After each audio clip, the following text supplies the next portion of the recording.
Sir, नवी मुंबईमध्ये पनवेलमध्ये सकाळपासून तुमची बैठक रॅली चालत, काय म्हणत, कसं वातावरण आहे? ते आता नवी मुंबईमध्ये सकाळी आल्या आमचे जे सर्व उमेदवार आणि पदाधिकारी आहेत यांच्याशी आम्ही संवाद साधला. आमले साहेब इकडे आहेत आणि इतरही सर्व पदाधिकारी त्या चर्चेमध्ये होते आणि त्यांच्या सगळ्यांकडनं परिस्थिती काय कसा प्रचार चालला आहे या सगळ्या गोष्टी थोडं समजून घेतल्या. वातावरण चांगलं आहे. भ्रष्टाचार जो आधीच्या सत्ताधाऱ्यांनी या ठिकाणी केलेला आहे तो आता बऱ्यापैकी लोकांना कळालेला आहे.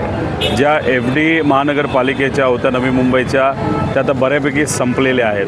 पण पैसा खर्च होऊन पैसा गेला कुठं हा एक फार मोठा प्रश्न लोकांना पडलेला आहे. त्याच्याचबरोबर आपण जर बघितलं जे आज सत्ताधारी आहेत म्हणजे राज्यात सत्तेत आहेत, भाजप आणि एकनाथ शिंदे साहेबांची शिवसेना, हे अशा पद्धतीने लढत आहेत जसं की एखाद्या नळ्यावरचं आपलं भांडण असतं त्या पद्धतीने यांचं भांडण सुरू आहे. सत्तेत तुम्ही आहात पण इथं मात्र त्या ठिकाणी तुम्ही कुठले तरी नगरसेवक पळून ने, बऱ्यापैकी दुसऱ्या पक्षाच्या नगरसेवकांना पैशाचं आमिष दाखवलं आहे, भीती दाखवली आहे, नाही तर कुठंतरी तुम्हाला पद देतो असं काही गोष्टी सांगून अशा बऱ्यापैकी लोकांना त्यांनी त्यांच्याकडे नेलं असलं तरी जे आम्ही लढत आहोत ज्याच्यामध्ये आमचा पक्ष आहे, काँग्रेस आहे, काही ठिकाणी वंचितने आम्हाला पाठिंबा दिला आणि काही ठिकाणी उद्धव ठाकरे साहेबांच्या शिवसेनेने पाठिंबा दिलेला आहे. हे सगळे जे उमेदवार आपण जर बघितलं तर सामान्य परिवारातले उमेदवार आहेत. कुणी छोटा मोठा व्यवसाय करणारे आहेत, कुणी बहुतांश आपण जर बघितलं तर लोकल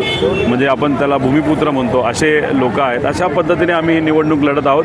पण ह्या सगळ्या कार्यकर्त्यांनी स्वतःच्या हिमतीवर, पदाधिकाऱ्यांनी स्वतःच्या हिमतीवर आणि शशिकांत शिंदे साहेबांचं लक्ष असल्यामुळे वातावरण मात्र फार सकारात्मक झालं आहे. लोकांनी आता कुठंतरी ठरवलेलं आहे की सत्ता परिवर्तन या महानगरपालिकेमध्ये आता आपल्याला करायचं आहे.